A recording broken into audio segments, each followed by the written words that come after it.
I don't know if I opened my Beyonce Renaissance video this way, but I think if I did, I should have because that's my second most viewed video of all time.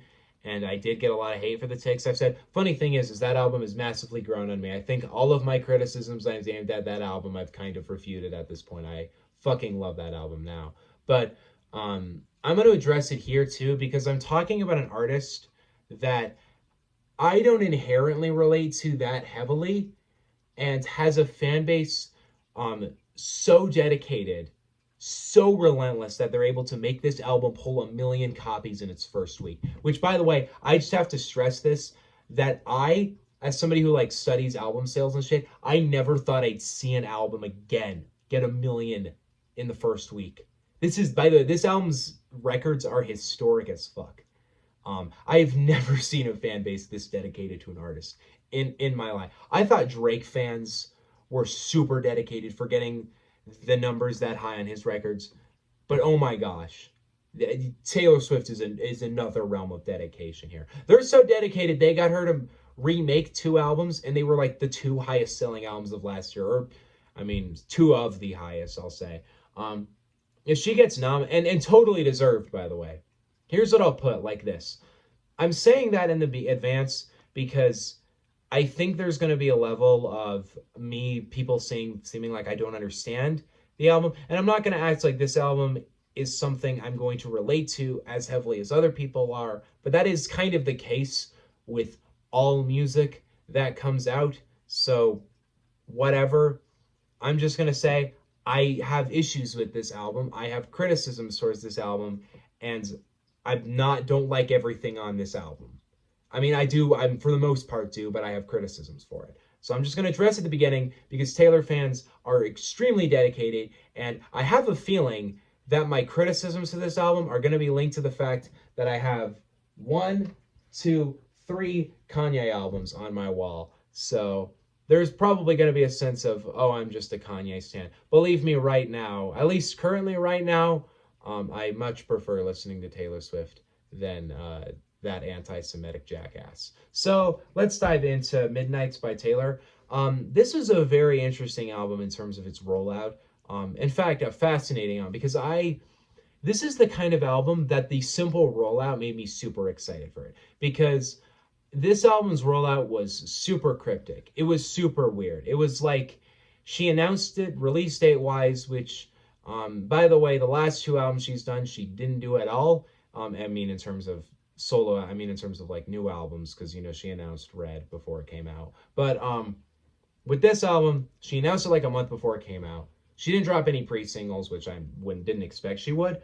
But she basically started this like series on her online that was basically her like, okay, we're gonna go through this track list and we're gonna slowly reveal each song that's on the track list.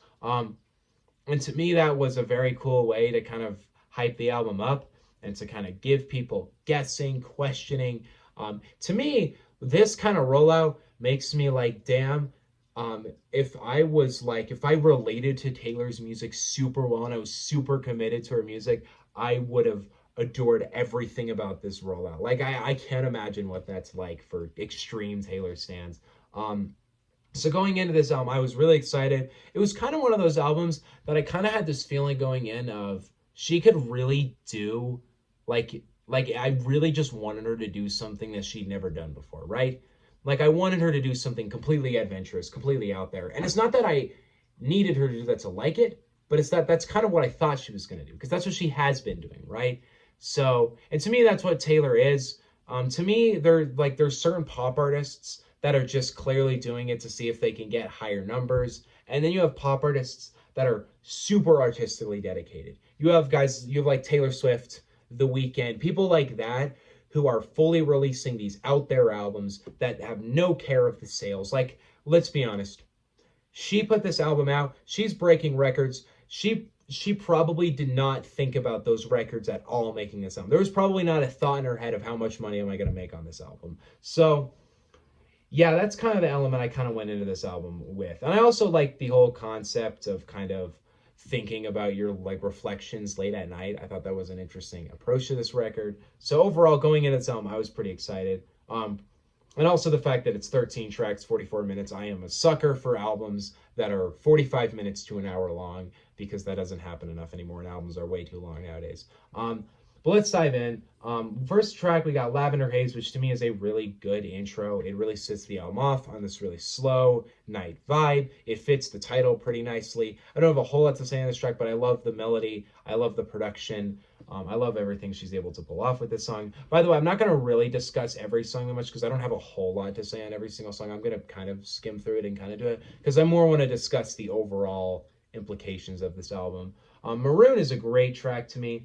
I don't think this song meshed with me that amazingly when I first heard it, but upon reflection, I love the production. I fucking love the melody on this song, and the writing on it is incredible. To me, this song improved massively over time, over a couple listens to the album. Anti-Hero is also a great track to me. I think as a whole, when discussing this song, I will say that sometimes I feel like everybody's a sexy baby line. I can't lie, I don't like that line at all, but I can move past it and say I love the melody. The production is really great on the song. Actually, I need to look who produced. I don't know. Is it Jack Antonoff that produced this song? Yeah, I'm pretty sure he kind of produced the whole fucking album. And I know that's Jack and Taylor's relationship and shit, which is cool.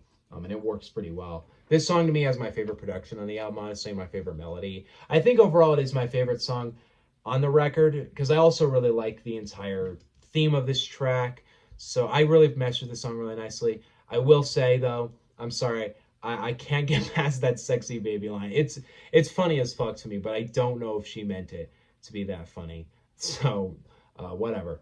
Snow on the Beach is good, but I think we can all agree is crazy disappointing because featuring Lana Del Rey doesn't fucking happen. That's not on the song. This is crazy to me because I've seen artists do this. Has happened a couple times before, where an album will say featuring this artist, and then the song will come out and they're not on it. They're just not on the song. And it's not like she said Snow on the Beach is going to be featuring Lana Del Rey, and then when the album came out, she wasn't featured on it. No, for 2 days she's been listed as a feature.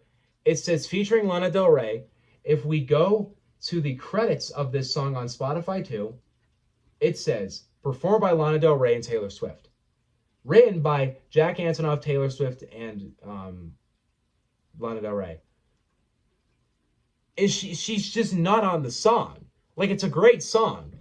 But where is she? I've heard some people say that her verse was on because she recently had a laptop get stolen from her car and it had a whole album on it. And that's what I've heard happened.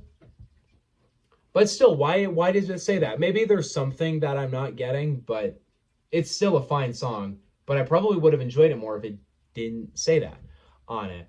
You're on Your Own, Kid is a pretty great song to me. I don't have a whole lot to say on that one. Midnight Rain, I fucking adore this song. I love that sample. I love that melody that she opens the song up with. Actually, I don't know if it's a sample. That was a very hip-hoppy thing for me to say because whenever I hear a chopped vocal, I'm like, that's a sample. But she totally could have just recorded that and then looped it on, but whatever. But the point is that vocal at the beginning is beautiful to me. It's something she really doesn't do ever, and I really like it. I really like the creativity of it. The melody on the song is great. I think it fully lives up to that title too. It almost feels like if there's any song on this album that I think matches the vibe of the album nicely enough, I think Midnight Rain does, and I love the song. I think it's probably my second favorite after Anti-Hero. Question, I really like this song too. I really like the melody and the kind of overall theme of this song. I think kind of like her kind of reflecting on this past experience is really deep, really great to me. I really love the song. Vigilante shit, I loved when I first heard the album, and I think on a production song sound, I like it quite a lot. I don't know though. I don't know if this song has aged great for me. I mean, by the way, I will put this out. I like every song on this album. There's not a song on this album I dislike. But Vigilante shit is good, right? I really like the melody to it. I really like the whole way the song's put out. And I'm always going to really enjoy when Taylor Swift is, just in her badass bag. It's part of the reason I found a Reputation such an enjoyable experience. And I also like the idea, the possible theories that this song is about Scooter Braun. I find that amazing too. I guess there's just a side to me that can't help but kind of find some of this songwriting a little corny, and some stuff that I feel like was Reputation era and like only Reputation, because Reputation has some crazy corny songwriting on it. Not like terrible, but there's some shit on that album that I whenever I listen to it, I still think, okay, that's a little hard to take seriously. And there's an element to this song of that. But also, I really like it though. Like I do like the way the song comes together. I don't know if I love it that much, honestly, but it is a good song to me. Bejeweled to me, great song. Love the chorus on this song. I love the production too. It has exactly that sound to it. It has this very glimmering sound to it. I'll always say that Taylor songs, they always really sound like the title, and I really appreciate that. Bejeweled to me is a beautiful song. I love this one. Labyrinth is pretty good. I don't have a whole lot to say on this one. Karma is a good song to me. I really like the theme of this song, of her just kind of talking about, she's like, damn, Karma really's got my back. And I like that idea. I like that idea of her just kind of saying that, because if you look at a lot of the feuds she's been through, plenty times she ends up being in the right, or at least kind of winning in the end. Because there are certain situations where it's really hard to say as an outside person if she's in the right or she's in the wrong. But there are plenty of situations that I think it's interesting to listen to her on this song, kind of discuss it and just kind of reflect on it that way. But it is funny to me because there are definitely some things, like I definitely like the vibe of the song. I don't know if I honestly relate to it at all in my personal experience, but I like this song overall, and I do like the way it comes together. And it is a little corny, I will say, but not that corny.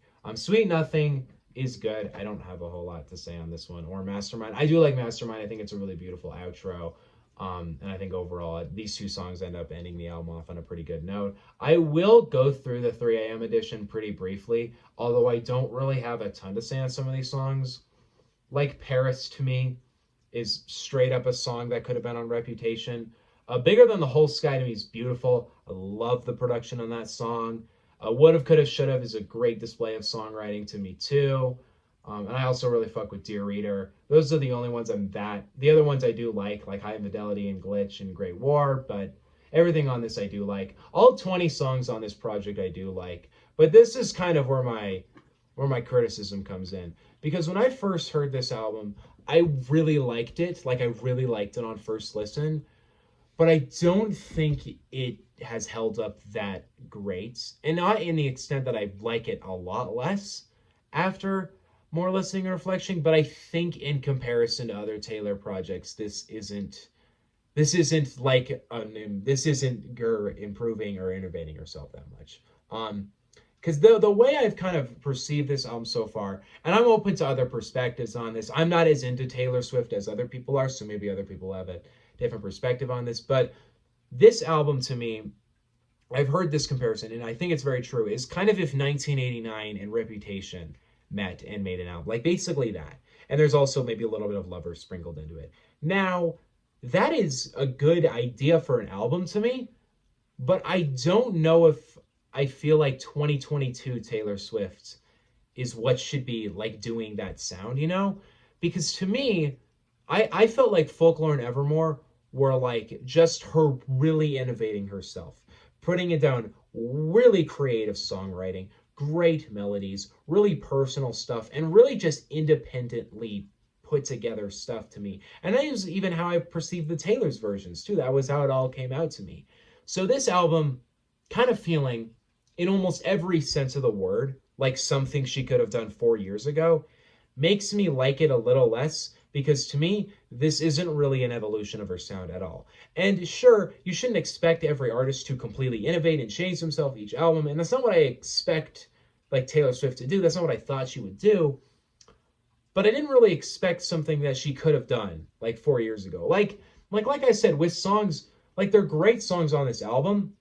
And I will say songs like Midnight Rain and Maroon, I don't really see her doing 5 years ago. But let's be for real. Songs like Antihero, songs like Vigilante Shit, songs like Bejeweled, songs like Karma, songs like Mastermind, great songs that are not really new for her. Like good material, good songwriting, but not really anything I haven't heard her do before. This album to me doesn't really feel like, it feels a little safe to me. It feels a little like her kind of sitting herself in a sound she's comfortable with doing and going along with that. And maybe you could look at that as a perspective of, oh, she has a bigger concept in mind. So she's kind of going with a more comfortable sound so she can get that concept out better. But I even feel like conceptually, Folklore and Evermore are like more interesting albums and more innovative and creative albums. This almost feels like a step back. And like I've said it, and I'll say it again. In every sense of the word, this album is something she could have done 4 or 5 years ago. It like really is. And as much as I really do just like everything Taylor does, because I think she always knows what she's doing, I can't help but sit here and just kind of think this isn't really a step forward to any degree. I guess I can kind of appreciate this album maybe as a bit of like this little break points in her career. Like, she's doing all the Taylor versions. She's like, okay, let's just put out another album. Let's just put another studio album that's different than the other stuff. I can appreciate it for that. But I think comparatively to her other work, I don't think this album is as impressive and as innovative as I've taken her for. And even though somebody could say something like, you shouldn't expect her to innovate or improve herself that heavily on each record, I don't really think that's a crazy expectation for somebody like Taylor because there's nothing stopping her. There's nothing stopping her from doing something completely left field. And I'm not expecting her to do something left field, but I'm saying doing something just different than what she's done before and something that's out of her comfort zone. Here's another example, if you want me to put it into is how I think I kind of perceive it. Weeknd's upcoming album, Afterlife, is probably, I mean, for me, it's my most hyped upcoming album. Of anything that's been announced, it's my most hyped upcoming album. Now, that album has a lot of hype for not only just for new Weeknd, but what he's going to do, how he's going to improve himself, how he's going to innovate himself. Now, imagine if that next album came out and it sounded like a Starboy, My Dear Melancholy, like mashup kind of thing. Would it be good? Yeah. Would it be great? Probably. The Weeknd could probably do great on that sound. But is he incredibly comfortable with that sound? Yeah. Is it incredibly safe with that sound? Yeah. And is it something he did 4 years ago that he could have done 4 years ago that is not really him innovating at all? Yeah, that's how it would be. It would be great, but it wouldn't be that impressive for him.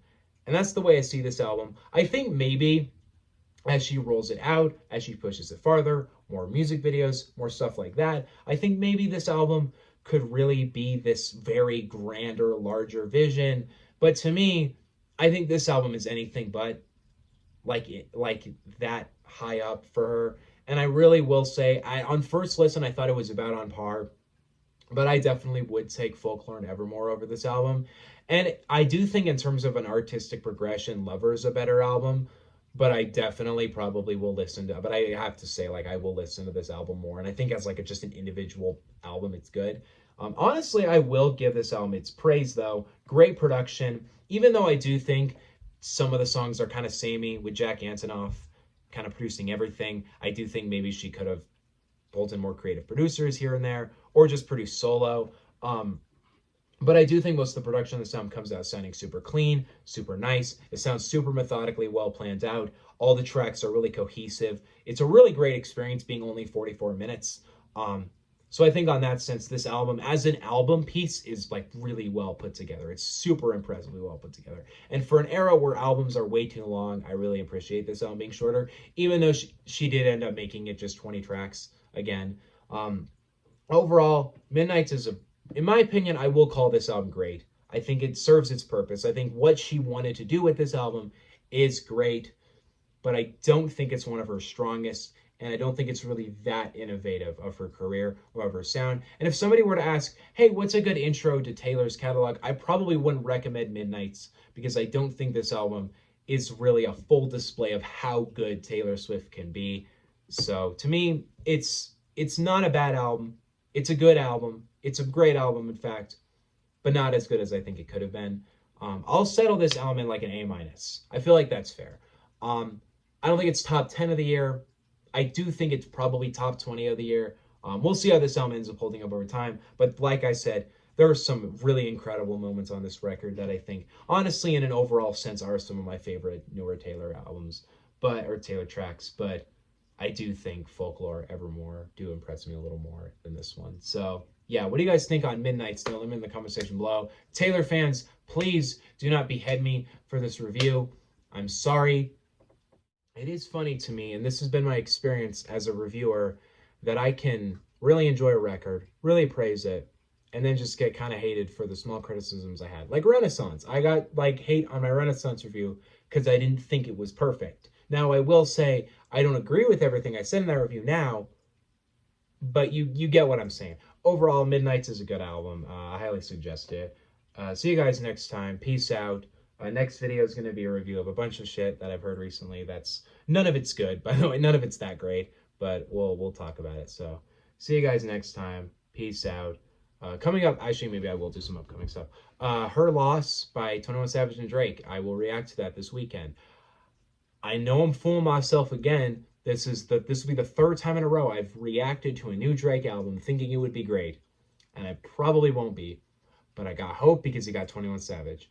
I probably won't react to the new West Side Gun just because I normally don't do that for Griselda. I will review it definitely. We also got a new what the fuck is it? We got new damn it, there's an Young Gravy's album comes out, and Smino. That one I'm really excited for. Then the next Friday, Metro Boomin. I won't react to that, but I will review it. I'm really excited for that one. It's the most hyped I've been for a trap album in a minute. Then we got a new King's Disease 3. We'll absolutely react to that. Praying we can get Hit Boy to shout me out again. And then, yeah, from that point forward, there'll definitely be some more stuff coming up that I'm excited for. But for the next 3 weeks, I also have my own mixtape that I'm working on that will come out. I'll release it on this channel, so you guys will know when it comes out. I'll probably announce it too when it does. But currently, I'm almost finished it up. I'm working on the final details of it. So just kind of got features to send in and shit like that. So yeah, that's coming up pretty soon too. That's pretty exciting for me. So see you guys next time. Peace out. Please don't murder me. Bye.